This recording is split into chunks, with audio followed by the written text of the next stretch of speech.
Talks, where we dig deep into classic ideas with fresh relevance. I'm Riza Kabute.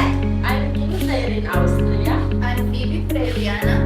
And I'm Janine Aspa. Today's guest is none other than the 7th century philosopher who laid the groundwork for liberal democracy, Miss Locke herself. A pleasure to join this curious company. I must say this podcast isn't like any coffee house I've known.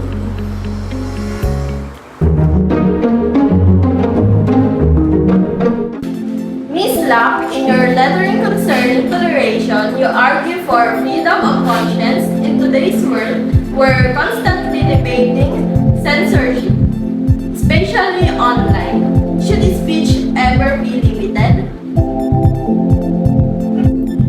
I hold that the magistrate has no authority over the soul, so each man must be free to judge for himself in matters of religion and thought.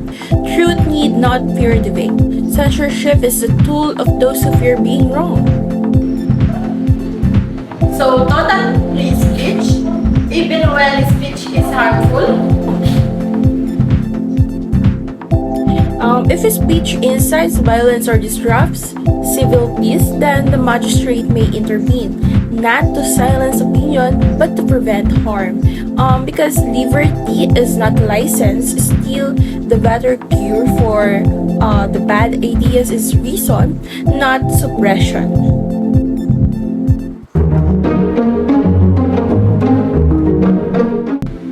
So let's talk power. Today, people distrust governments that seem corrupt or self-serving. What does your political theory say about that?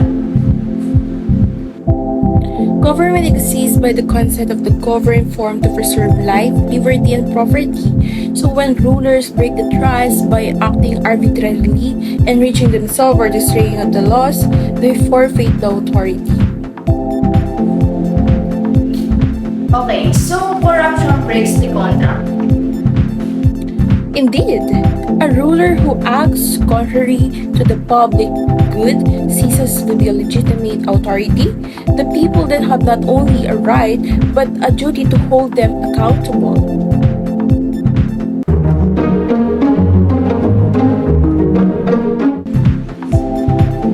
So that brings us to protest. In your second treatise, you justify revolution in some cases.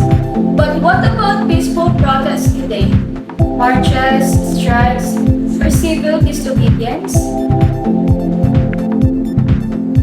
Peaceful protest is a form of petition, a means by which the people express their will. So as long as they threaten not the least or liberties of others, they act within their rights. A free people must be allowed to speak loudly when the state grows deaf. And if the government responds with force, then it reveals its weakness. A government secure in its justice does not fear its citizens' voices. If it turns tyrannical, the people may resist and reclaim the power they lend. That's powerful. Before we wrap up, so if you could give a one piece of advice to modern democracies, what would it be? Never forget, governments are but trustees. They hold the power not by divine right, but by your consent. Stay vigilant, stay informed, and never surrender your reason. Wise words from a timeless thinker. Thank you, Mrs. Locke, for joining us